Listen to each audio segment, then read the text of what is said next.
السلام علیکم۔ میرا آج کا ٹاپک ہوگا ڈومیل سیرپ۔ ڈومیل سیرپ کے کھانے کے فائدے کیا ہیں، اس کے نقصانات کیا ہیں۔ ڈومیل سیرپ کے حوالے سے اس کے انڈیکیشنز، اس کے میڈیسن، اس کے ڈوزز کے حوالے سے ڈومیل کے ٹیبلٹ بھی ہوتے ہیں اور ڈومیل سیرپ بھی ہوتا ہے۔ ڈومیل سیرپ کا ڈومیپیراڈون فارمولہ ہے، یہ 60 ml کا سیرپ ہوتا ہے۔ ڈومیل کے سیرپ کھانے کے فائدے کیا ہیں، اس کے نقصانات کیا ہیں، اس کے ڈوزز کیا ہیں، یہ کس امراض کے لیے، کس بیماری کے لیے ڈاکٹر حضرات ہمارے بچوں کو دیتے ہیں اور ہم اس کو پیتے بھی ہیں۔ ہر گھر میں اکثر پڑا رہتا ہے، کاؤنٹر سیل میں لوگ لے جا کے اپنے گھروں میں رکھتے ہیں، بچوں کو پلاتے ہیں۔ تو اس سیرپ کے حوالے سے میرا آج کا ٹاپک ہے۔ تو ڈومیل سیرپ کے ڈوزز کے حوالے سے، انڈیکیشن کے حوالے سے، تو برائے مہربانی سمجھنے کے لیے آپ میرے اس ویڈیو کو آخر تک دیکھیں۔ اعظم میڈیکل یوٹیوب چینل کو سبسکرائبر کریں، کیونکہ میں ہر روز نئے اچھے انفارمیشن معلومات کے لیے آپ کے لیے ویڈیوز اپلوڈ کرتا ہوں۔ ڈومیل سیرپ، ڈومیل کے ٹیبلٹ دراصل معدے کی اصلاح کرتا ہے، معدے کی خرابیاں کو بہتر کرتا ہے۔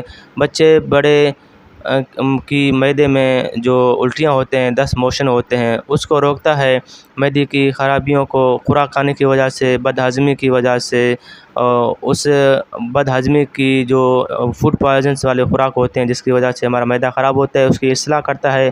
اور الٹی، معدے کی بد ہضمیاں اور دل کا کچا ہونا، معدے میں کھٹے ڈکاریں، بد ہضمی کا ہونا، معدے میں السر، معدے میں سوجن، معدے میں سوزش، معدے کی خرابیاں، معدے میں گیسیں کو بہتر کرتا ہے۔ اور معدے میں السر جیسے اور زخم جیسے، سوجن جیسے اور دست، الٹی اور بہت سارے معدے کی خرابیوں کو بہتر کرتا ہے۔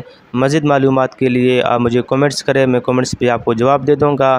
اس کا ڈوز یہ ہے کہ بچے کو آدھا چمچہ صبح شام، جو کہ 6 مہینہ سے 2 سال کی عمر کے بچے کو آدھا چمچہ، اس سے زیادہ جو بڑے بچے ہوں گے اس کو 1 چمچہ، بڑے حضرات جو ہوں گے، مرد عورت ہوں گے، ان کو 2 چمچہ 3 ٹائم خالی پیٹ دیا جاتا ہے۔